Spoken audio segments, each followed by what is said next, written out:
Donc voilà, si quelqu'un veut intervenir. Bien, bonjour. Moi je m'appelle Martin, je suis formateur en éducation média dans les établissements secondaires où j'interviens sur les questions justement de fake news, théorie du complot, esprit critique, etc. Ma question est un peu complexe mais je vais essayer d'illustrer très rapidement. En fait, j'ai apprécié la dimension sociale en fait, et la prise en compte en fait, de l'information dans un contexte pas que individuel mais aussi au sein d'un groupe et quelle est la valeur sociale en fait d'une information, qu'elle soit vraie ou pas, et la manière dont ça circule, quoi. Donc ça c'est une approche que je trouve très intéressante, mais à chaque fois moi j'essaye de relier ça avec mes pratiques et à savoir comment est-ce qu'on répond une posture éducative par rapport à ça. Je ne sais pas si vous me suivez, et donc l'idée ici c'est bien d'amener les enseignants ou les jeunes à s'interroger sur leur contexte de réception de l'information, qui est un contexte de réception qui est à la fois collectif mais aussi individuel, quoi. Et en fait, moi la question que ça m'amène plus globalement, c'est un peu comment aujourd'hui l'éducateur aux médias se positionne par rapport à ces questions. Ce que je veux dire par là, c'est que d'une certaine manière, on pourrait amener les pistes de réflexion de dire, ben voilà, on va questionner le jeune dans la manière dont il reçoit l'information de manière collective, dont il reçoit l'information de manière individuelle. On a vu ce matin un petit peu les clés autour de la zététique, l'approche scientifique, l'approche cognitive, les biais, la probabilité, etc. Maintenant, on pourrait très bien s'interroger sur la dimension sociologique et, comme Julien l'a dit, sur la dimension aussi vivre ensemble, respect du débat, etc. Et en fait, ce qui me surprend toujours un peu dans ces dimensions, c'est la manière dont l'éducateur aux médias aujourd'hui se voit traiter des questions beaucoup plus larges que la simple approche médiatique. Je ne sais pas si vous me suivez toujours, mais dans le fait d'intervenir en fait dans la manière dont l'information est reçue dans des groupes, la manière dont potentiellement le jeune a des croyances ou pas, ça c'est quand même des questions qui sont très concrètes en fait sur les terrains et que les enseignants me renvoient beaucoup. Hein, et du coup, je me demande de plus en plus, parfois même, quelle est un peu la frontière de l'éducation média par rapport à la citoyenneté, à la philosophie, parce que tout ça, j'ai l'impression, devient assez poreux, d'une certaine manière. Donc, ma question, c'est, en gros, est-ce que ces différentes approches sont propres finalement à l'ère du temps, à savoir la question des réseaux sociaux, des fake news et autres, et est-ce qu'on n'en oublie pas un peu les fondamentaux des médias, à savoir aussi que les médias ont un langage, ont un public, alors je reviens sur des trucs très traditionnels, mais qui en attendant constituent le premier degré, si vous voulez, de l'analyse médiatique en tant que telle, quoi. Voilà, je ne sais pas si j'ai été clair, mais voilà, moi c'est des questions qui, sur le terrain de mes formations, m'interrogent vraiment.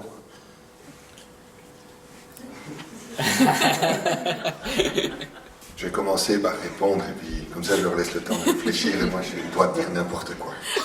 Merci, il y a plusieurs questions là-dedans, elles sont très claires, elles sont très intéressantes et elles mettent le doigt aussi sur une série d'impasses que personnellement par exemple j'assume relativement mal en disant que je ne suis pas un acteur de l'éducation aux médias. Ça ne nous avance pas. Voilà. Alors plusieurs éléments qui sont des éléments de réponse, ce ne sont pas des réponses directes à ce que vous avez soulevé. Un élément par exemple, c'est que moi je donne quand même un cours d'éducation aux médias avec un minimum d'heures. J'ai 12 heures à ma disposition pour donner cours à des étudiants qui viennent de toutes les filières, qui s'enseignent dans une université complète, donc c'est absurde évidemment comme exercice. Je termine toujours la dernière séance du cours par un retour réflexif d'une méthode critique sur le cours qu'ils ont suivi. C'est-à-dire qu'à un moment donné, je leur dis voilà, si on va jusqu'au bout de la mesure, vous devez maintenant aussi essayer de mettre à distance le processus dans lequel moi je vous ai enseigné quelque chose. C'est un dispositif tout à fait vertical, un prof d'UNIF qui vous parle. J'essaye plutôt de discuter avec eux plutôt que de parler, mais ils sont même 300, donc c'est un peu difficile. Et j'essaie de retourner la chose en disant mais au fond, si on va jusqu'au bout de la procédure, est-ce qu'il ne faudrait pas commencer à douter aussi de ces quelques éléments que je vous ai enseignés et qui, eux, collent totalement au paradigme émancipatoire, donc je le reproduis moi-même. Bon, ça c'est la premier élément de réponse, ou demi-réponse.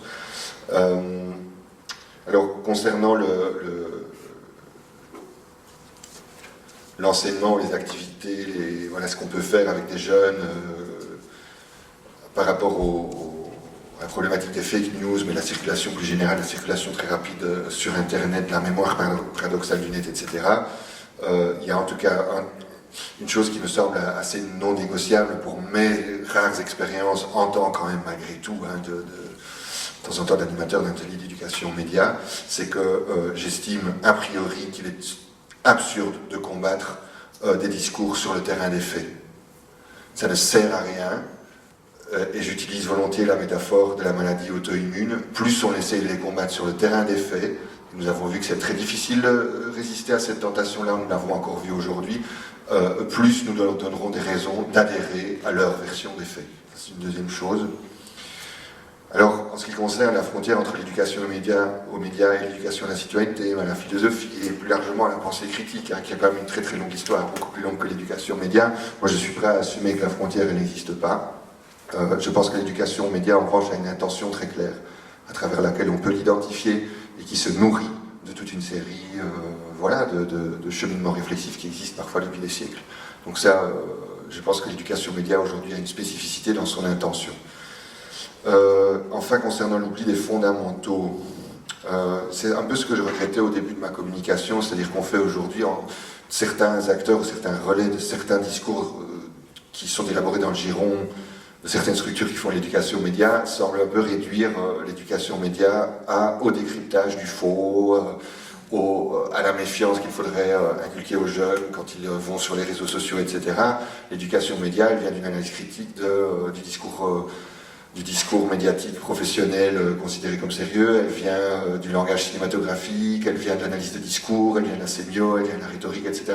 Donc effectivement, je suis assez d'accord, je ne suis pas sûr que ce soit les fondamentaux, mais je crois qu'on ne doit pas perdre de vue qu'on doit continuer à questionner tous les discours médiatiques, toutes les productions médiatiques, et qu'il n'y a pas aujourd'hui que les faux, qu'il n'y a pas que les réseaux sociaux, comme avant, il n'y avait pas que la télévision, et avant ça que la radio, et avant ça que la presse quotidienne. Vous voyez, donc effectivement, je crois qu'il faut continuer à tenir à cette façon très très large finalement, et je crois que c'est le Césem qui écrit sur son site, indépendamment des genres médiatiques, ou tous les genres médiatiques, quelque chose comme ça, et ça me paraît très très important.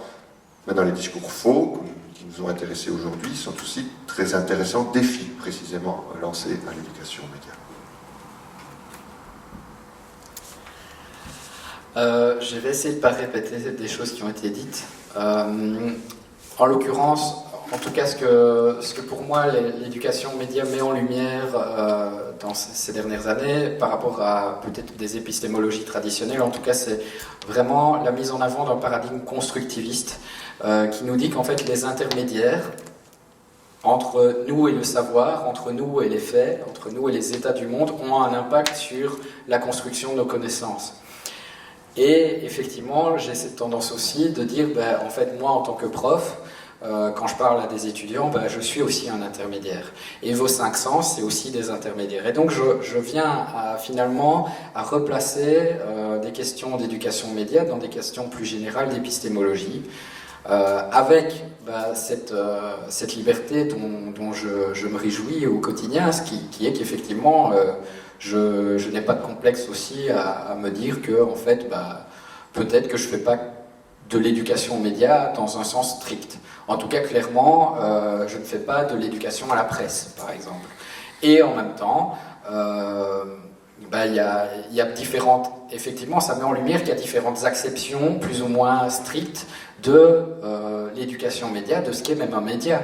Donc, est-ce que moi, Julien, en tant qu'intermédiaire de savoir, en tout cas d'un discours, je suis un média par rapport à vous quand je suis en train de vous parler? Voilà, c'est une question, c'est une réflexion à laquelle j'ai pas envie de répondre de manière totalement univoque. Je trouve ça bien que le débat puisse être partagé avec les enseignants et avec les autres intervenants. Tu veux aussi... Je pense que vous avez déjà presque tout dit. Pour ma part, en fait, je pense qu'à un moment donné, en fait, vous avez abordé la question de la culture, la question philosophique, et pour moi, en fait, c'est d'office, en fait, on doit en parler lorsqu'on parle de l'éducation aux médias. On est dans un monde où, ici, en tout cas dans une société où on a des personnes avec différents bagages, avec différentes cultures, avec différentes perceptions, Et pour moi, si on veut arriver en fait à développer notre esprit critique, à arriver justement à sensibiliser et à faire comprendre finalement qu'est-ce que c'est que l'éducation aux médias et à remettre en question certains médias, il est important aussi de savoir en fait finalement sur quoi se basent en fait les connaissances de chacun. Et donc souvent, des fois, la connaissance se base sur je sais pas, les messages qui ont été partagés par nos parents, l'enseignement qu'on a pu recevoir en fait de nos parents. Moi, par exemple, je vais prendre un cas concret. Je suis issue en fait d'une famille marocaine d'origine du nord du Maroc. Donc, ma construction en fait de moi-même, en fait, de mon esprit, c'est basé en fait sur ce que j'ai pris à l'école, qui était dans un contexte belge, mais aussi ce que j'ai pris à la maison, qui était un contexte marocain, sans parler du contexte multiculturel dans lequel j'évoluais. Donc, je pense que voilà, cette partie est assez importante dans l'éducation aux médias. Merci. J'ai parfois besoin qu'on répète des choses, donc Jérémy, tu actives ma curiosité en parlant du paradigme émancipatoire, d'émancipation, et je suis pas sûr d'avoir compris ce que tu mets derrière le mot paradigme. Je sais qu'un paradigme a toujours le mérite de pouvoir être explicité. Donc je voudrais que tu reviennes un instant là-dessus. Quel est pour toi le paradigme émancipatoire de l'éducation aux médias? Je réfléchis effectivement à une façon un peu claire d'articuler une des réponses possibles à cette question, et ce qui est sûr, c'est que tu mets déjà le doigt sur le fait que c'est une lecture possible de l'éducation aux médias quand on dit qu'elle est attachée à un paradigme émancipatoire. Moi, j'ai l'impression que je peux l'identifier dans les textes qui sont les textes de cadrage depuis 82 de l'éducation aux médias. Et alors, qu'est-ce que j'entends par paradigme émancipatoire? C'est que alors, je le définirais par une intention, une série d'outils et une série d'objectifs qui sont liés à un moment donné à un enseignement. C'est-à-dire le but, tel que je le comprends dans les textes de cadrage de l'éducation aux médias, c'est d'amener le lecteur, le spectateur, aujourd'hui l'internaute, à s'émanciper de l'effet direct et non conscient qu'un discours pourrait avoir sur lui. Et comment est-ce qu'il doit s'en émanciper? Par la prise de conscience, c'est-à-dire par la raison. C'est un paradigme classique qui veut que si je suis conscient de la façon dont fonctionne un discours, c'est-à-dire la façon dont ce discours produit des effets sur moi, je ne serai plus l'objet de ces effets. Et je ne suis pas du tout convaincu par cela. On peut prendre un exemple de... On va aller chercher aussi au début des années 80, c'est pas pour rien que c'est plus ou moins au même moment que ça apparaît, c'est ce qu'on appelle l'approche technopragmatique, peu importe le nom, qui est une approche qui à un moment donné décide de ne plus essayer de définir le documentaire en fonction de son rapport au réel, mais en fonction des vecteurs qu'un discours contient et qui peut à un moment donné susciter chez son spectateur ou chez son lecteur ce qu'ils appellent une lecture documentarisante. C'est-à-dire en fait, si on radicalise cette approche-là, c'est une approche totalement relativiste. Et documentaire, ce qui sera lu comme un documentaire, et fiction, ce qui sera lu comme une fiction. À partir de là, je note dans une série de textes de cadrage que l'éducation média pourrait avoir comme mission de permettre à chaque consommateur des médias d'identifier ce qui va le pousser à une certaine réception d'un discours. Et donc, doit l'amener à s'émanciper, en quelque sorte, de l'effet que ce discours pouvait avoir de façon totalement non consciente chez lui, sur lui jusque-là. C'est ça que j'appelle le paradigme émancipatoire. Maintenant, tu connais l'éducation aux médias en tant que discipline beaucoup mieux que moi, et peut-être que c'est une vision très réductrice, mais j'ai l'impression que non seulement les mots émancipation se retrouvent dans toute une série de textes, mais que j'ai toujours l'impression qu'on en revient à cette idée de en connaissance de cause. Lire, donc consommer et utiliser les médias en connaissance de cause. Et je ne suis pas sûr qu'aujourd'hui cette en connaissance de cause soit totalement adaptée aux usages que nous faisons des médias, que ce soit en tant que lecteur, en tant qu'utilisateur actif. Mais maintenant, si ta question porte sur la pertinence du mot paradigme, là on peut en discuter. Je suis d'accord avec toi. Et moi, en fait, de façon un peu sauvage, je réinterroge ce que j'appelle donc paradigme émancipatoire à l'aide d'une série d'outils qui nous viennent de l'histoire de la pensée, notamment l'histoire des savoirs critiques, et qui disent à un moment donné, mais est-ce que la raison est vraiment le meilleur chemin pour arriver à un sujet lucide, conscient et critique, quoi. Et c'est peut-être pas sûre. C'est-à-dire que la raison peut aussi être contre-productive à un moment donné. C'est-à-dire qu'elle se donne trop confiance à elle-même. C'est ce que j'ai essayé de dire à la fin, finalement. C'est à partir du moment où je suis absolument sûr que je suis très bien éduqué aux médias, que je m'ouvre complètement, que je deviens complètement perméable à une série de discours, quoi, quel que soit leur degré de véracité et de vérité. Mais peut-être que tu pourrais répondre à ce que je viens de dire. Parce que... Laisse-moi le confort de pouvoir poser une fois des questions. Ok, ça je te l'accorde. Quelqu'un d'autre? Bon, bonjour.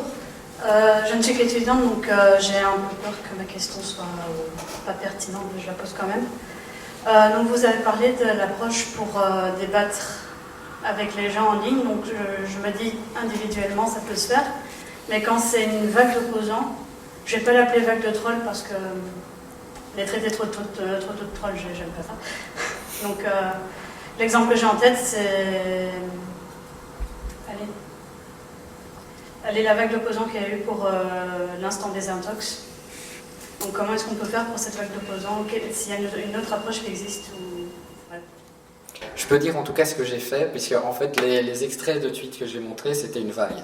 C'est-à-dire qu'en fait, j'ai fait un article, un ensemble d'articles qui s'appelait Dossier lutter contre les discours haineux sur Internet. Et il a été retweeté et raillé par un compte Twitter qui s'appelle F de Souche, qui est très influent. Et du coup, il y a un ensemble de ces petits copains qui sont venus m'interpeller et me dire que mon article était très con. Donc en fait, ce que j'ai fait, c'était effectivement les prendre en à un, comme ça, jusqu'à plus avoir assez d'énergie. Mais ce que je veux dire par là, c'est qu'effectivement, cette approche, elle est limitée, et je dis clairement, je ne ferai pas ça tous les jours. Et même en un par un. En fait, ici, le défi, justement, c'était de réfléchir en amont à quel est mon objectif. Mon objectif ici, c'est de me dire, ok, justement, ici, j'ai une opportunité, finalement, d'être confronté à beaucoup d'arguments qui vont pas dans mon sens et auxquels je vais tâcher de répondre le mieux possible pour éprouver une méthode dont je parle. Et comme ça, peut-être que ça donnera envie à d'autres témoins. Et alors, ce qui s'est passé, c'est qu'effectivement, il y avait des gens qui étaient sur Twitter et qui ont corroboré mes propos. C'est comme, c'était toi qui le disais tout à l'heure, ta collègue qui a eu 3 likes. Effectivement, alors la proportion n'est peut-être pas la même, mais c'est de se dire, finalement, on se rend vite compte. Il y a, dans le triangle que présentait Amel, il y a ce qu'on appelle l'effet témoin. Donc, le triangle dramatique, c'est, il y a le persécuteur, il y a la victime, et il y a les témoins qui, en général, sont dans une dilution de responsabilité, se disent c'est pas à moi de réagir. Dès le moment où il y a des personnes qui prennent la parole dans un espace, eh bien, il y a d'autres personnes qui peut-être ont des avis similaires qui vont aussi intervenir. Et que j'ai même pas appelé. Alors, une autre manière de faire, ça peut être d'appeler, ça peut être de signaler les commentaires. Donc, il y a plusieurs autres leviers d'action.